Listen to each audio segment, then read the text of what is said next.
તારે આવી ગરીબ ઘરની છોકરી હારે લગ્ન કરવા તા તો મને પહેલેથી જ કહી દેવું હતું ને, તો હું એવી છોકરી ગોતે. હું આવા પૈસા વાળાના ઘરે ન જોવા જાત બધે. અને તારા લગ્નમાં તો અમે આવ્યા હતા જમવાનું ખાલી થઈ ગયું હતું, એવા તો આ લોકો કંજૂસ છે.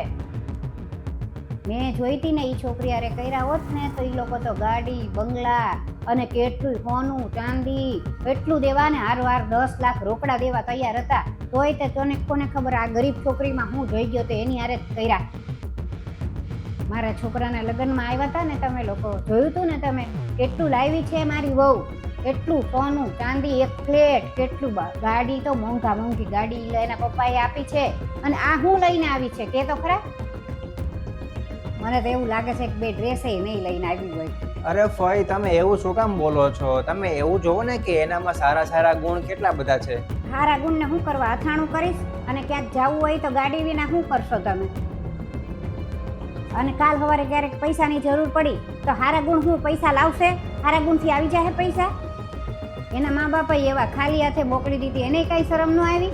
બસ કરો ફઈ, હવે બહુ તમે બોલી લીધું. તમારે એ જ જાણવું છે ને કે એને હું લાવી છે એ આણામાં અહીંયા. અરે આની હારે લગ્ન કરીને હું દુનિયાનો સૌથી અમીર માણસ બની ગયો છું, કેમ કે એક પિતાએ પોતાની દીકરીને આપી છે, એક ભાઈએ પોતાની બેનને આપી છે અને એક માતાએ પોતાની દીકરીને, પોતાના જે છોકરા સંતાન હોય એને આપી છે મને. બસ આનાથી વધારે શું જોવે? અને હું તો કહું છું કે હવે એને જે દેવાનું હતું ને એના મમ્મી પપ્પાએ એ મને દઈ દીધું છે. હવે દેવાની વારી મારી છે, મારે એને દેવાનું છે, એનો પ્રેમ, એનો માન સન્માન બધું. અને તમે શું કહેતા હતા કે તમારા દીકરાના લગ્નમાં શું મળ્યું શું નહીં, એ બધું તમે એમ કહો છો ને કે તમારી વહુ ગાડી બંગલા સોનું ચાંદી કેટલું લઈને આવી છે, એ બધું ક્યાં છે અત્યારે? દેખાતું તો નથી મને. કેમ કે તો 5-6 મહિનામાં તો બધું ઝઘડો કરીને એનું જે હતું ઈ બે છૂટા થઈને લઈને વયા ગયા અને તમારી પાસે જે હતું ને ઈ લઈને વયા ગયા છે. અરે જીવનમાં કાંઈ પૈસા ને એ બધું મહત્વનું નથી. તમારી પાસે જીવનમાં સૌથી પહેલા તો શાંતિ હોવી જોઈએ. શાંતિ હશે ને તો કાંઈક કરી શકશો. અને આ બધું તો એના માટે છે કે જેને પોતાને ટેવ જ નથી કમાવાની, કાંઈ મહેનત કરવાની ટેવ જ નથી.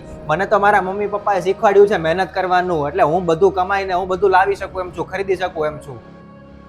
અને તમે એમ કહો છો ને કે કાલે સવારે બીમાર પડ્યો તો તમે શેમાં જાશો ગાડી વગર? અરે બીમાર પડ્યો ને તો ગાડી સાથ નહીં આપે, આ પત્ની સાથ આપશે.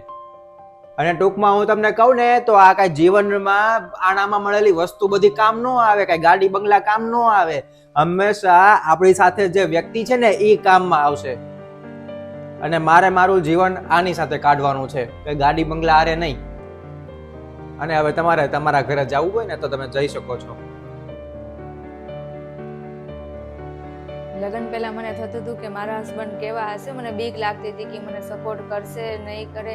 પણ આજે મેં જોઈ લીધું કે તમે મારા માટે તમારા રિલેટિવને તમે કહી દીધું. અરે કાંઈ ચિંતા કરમાં. અને લોકો તો કીધા કરે, લોકો તો શું, હું તો કહું છું કે ઘણા આપણા એવા સંબંધીઓ હોય ને એ પણ આવું તો બોલ્યા જ કરશે. આપણે આપણું જોવાનું અને આપણા સંબંધો સાચવવાના. ચાલો હવે જમવાની તૈયારી કરો, આપણે જમી લઈએ.